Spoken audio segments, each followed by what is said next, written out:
Janice McDonald. Janice, welcome. Welcome.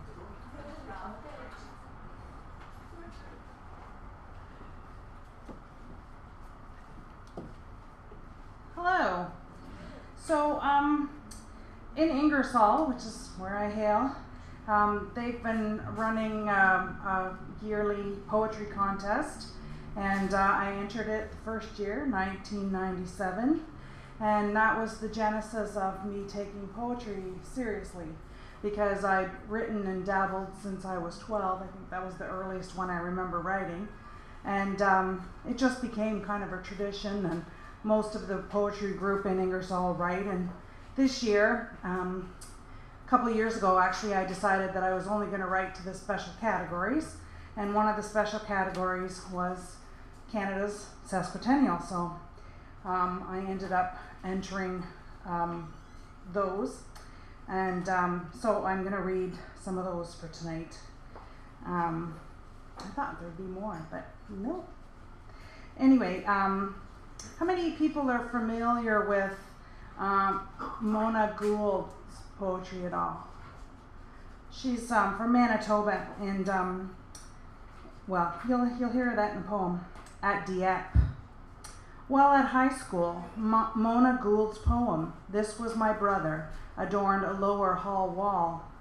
I read it often, inspired by its moving message and well-thought wording, while knowing nothing of the happenings of Dieppe. Years later, I stood on her beach, awestruck at the thought of so many fresh-faced soldiers ordered to climb her steep cliff, pondering the strength and courage required to climb out of a boat and greet sure death. German guns felling those around you, one by one, stumbling over bodies, hearing the groans and screams of buddies around you, still pushing forward, heavy and useless weapons in hand, the enemy high up and hidden, boys, the easy-to-spot fish in the fishbowl. I ran hands over the rock memorial, huge maple leaf engraved and stirring thank you, placed on the beach, felt the rising pride. That's my country. Those were my men. Felt that first solidarity with history, my feet planted on Dieppe's narrow beach, once stained so crimson with young Canadian blood.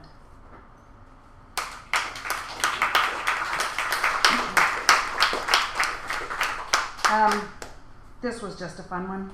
The Canadian way. We have two ways to show national pride. The first appears obvious and boisterous, flag waving, competitive boasting, fireworks, parades. Then there is a quieter way, inner pride, polite words, determined strivings. Neither way better, neither way perfect, neither free from obvious disadvantage.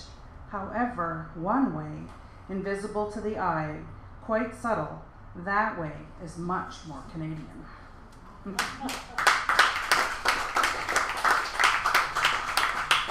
And I don't know if you remember, back in 2001, there was this really great I Am Canadian beer commercial that did the whole, right? Well, this was my kind of answer to that, because I was so inspired by that. I did some revamping, but I am Canadian. I love the vastness of this land, from mountain coast to Newfie sand, from southern boundary to Arctic band. I am Canadian.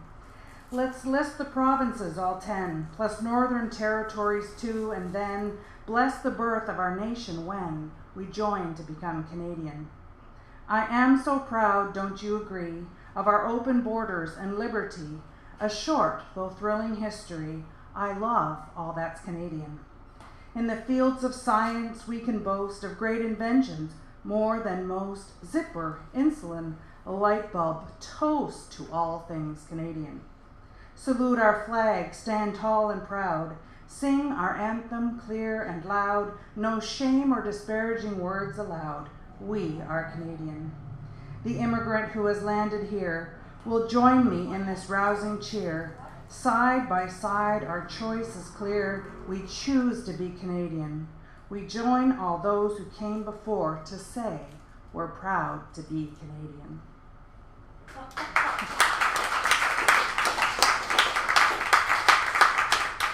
for fun. Stan said I could do a little bit of shameless self-promoting. So speaking of celebrating Canada, Chicken Soup for the Soul just put out a new edition, The Spirit of Canada. And I am the 101st of 101 stories in this. And so there's 101 stories in every Chicken Soup for the Soul book. And I am the final word. That's what I'm telling everybody. It's a story about being in Germany and having an encounter with a lady who I didn't know what she was, but she's pantomiming fighting and machine guns and airplanes. And at first I'm just like, I have no idea what you're talking about, lady. But as she kept going, I got pretty concerned because I'm in Germany. So I don't know if she's telling me, you know, I bombed my family home and killed all my family, or what she's saying. But it turned out that she was from the Netherlands and she was thanking me for the Canadians coming and liberating her country. So anyway, it's in there. Look for it at Walmart. But but I'm having an author's reading on June the 28th. I have a few bookmarks at the back. I told the librarian we're supposed to promote, like that's what Chicken Soup for the Soul tells us, go shamelessly promote yourself. So I promised her that I would be able to fill the community room at the back of the Ingersoll Library. So I invite you all to come. It's from 6:30 to 8 o'clock on June the 28th, and we're going to have a little bit of Canadian trivia, some refreshments, and I will read my story. Yes. So.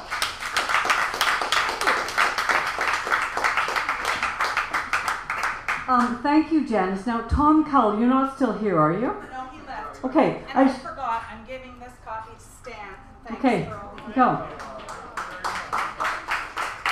Okay, so Janice, I have a really good story for you. Last Saturday, across Canada, Saturday, June 3rd, there were 101 pop-ups in communities across Canada. Tom Cull, the poet laureate, was one of the organizers. So I did the leading ladies of the last 150 years in Canada, 3 performances in Woodfield, Victoria Park, and Wortley. And here's my favorite Canadian story. Do you want to hear it? Yes. Okay, Angelina Napolitano. Anyone know who she was? Okay, I mean, I did Nellie McClung, I did Lucy Maud Montgomery, I did Roberta Bondar, but 1911, Angelina Napolitano killed her abusive husband while he was sleeping in his bed with an axe. And she was convicted of murder, sentenced to hang, okay? But there was a flood of petitions, and she started the Battered Woman's Defense. She only served 10 years in prison, and she got off in 1922, okay? She killed her with an axe. It had to be done. Okay. So Nellie McClung got us the vote in 1916. Oh well, Lucy Maud Montgomery, you know, Anne of Green Gables.